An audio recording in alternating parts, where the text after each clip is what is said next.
हमारा अभिनय अगर अच्छा होगा तो हमारा जो प्रोड्यूसर है ना, जो हमारा डायरेक्टर है, हमारा कन्हैया, वो हमें अगले जन्म में फिर एक रोल देके भेज देगा। और अगर इसी जन्म में हमने खराब रोल किया तो हमें ब्लैक लिस्ट कलाकार में, ब्लैक लिस्ट एक्टर में डाल दिया जाएगा। तो बैठे रहो, अब तुम्हें दोबारा से मनुष्य का जन्म नहीं मिलेगा, तुम्हें दोबारा से रोल नहीं दिया जाएगा, तुम्हें दोबारा से अभिनय नहीं दिया जाएगा। यहाँ कोई किसी का पुत्र, कोई किसी का पिता नहीं है। कहने लगे न दारा है, दारा माने पत्नी, न दारा है, न भाई है, न कोई मित्र छोना है। बखत ये जिंदगी अपनी बस मिट्टी का खिलौना है। आप कह रहे हो आपका पुत्र आपका जीवन संभालता, आपको सुख देता। जिन्होंने दुख दिया तुझको वो जीवन क्या संभालेंगे।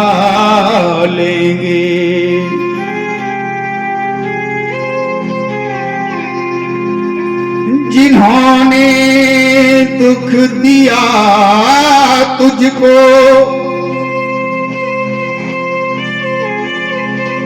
वो जीवन क्या संभालेंगे।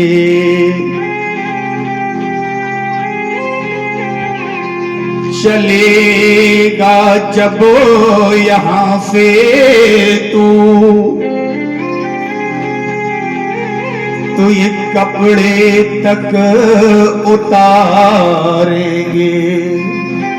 अरे जिससे तू अपना पुत्र कह रहा है ना, जब तुम यहाँ से जाओगे तो महाराज तुम्हारे ये कपड़े तक उतार कर रख लेगा, तुम्हें कपड़े भी पहन के नहीं जाने देगा।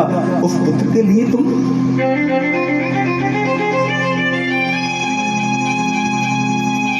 बस इसी बात का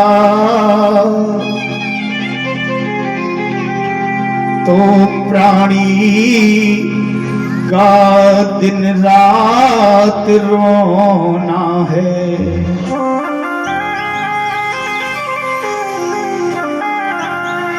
क्यों भूल जाते हो कि महाराज या ना कोई किसी का पिता है, ना कोई किसी का पुत्र है। अगर कोई एक रिश्ता है तो केवल एक ही रिश्ता है, उस परम पिता परमात्मा का रिश्ता। अच्छा एक बात और बताएं, ये सांसारिक रिश्ते हमारे यहाँ इतना ध्यान नहीं रखेंगे जितना हमारा ध्यान ये परमात्मा, ये कन्हैया हमारा ध्यान रखता है। जिस समय हम जन्म लेकर इस संसार में आए ना, तो महाराज सबसे पहले उस परमात्मा ने हमें सब कुछ दिया, एक चीज नहीं दी। परीक्षित जी क्या नहीं दिया? जब हम जन्म लेकर इस संसार में आए तो सब कुछ हमारे पास था। जितने शरीर के अंग आज हैं उतने ही शरीर के अंग तब थे, बस एक अंग नहीं था। कौन सा? मुख में दांत नहीं थे। महाराज दांत नहीं दिए मेरे परमात्मा ने, मेरे कन्हैया ने, मेरे पिता ने मुझे। क्यों? वो जानता है कि अभी मैं बालक हूं, मेरा डाइजेस्टिव सिस्टम, मेरे पेट की मशीन अभी नई है, और अगर मुझे दांत दे दिए तो मैं महाराज पृथ्वी पर जाते ही चने खाऊंगा, भुट्टे खाऊंगा, तमाम प्रकार के अन्न खाऊंगा, अनाज खाऊंगा, उल्टा सीधा फास्ट फूड खाऊंगा, तो महाराज मेरा पेट खराब होगा। क्यों? क्योंकि डाइजेस्टिव सिस्टम नया है। इतनी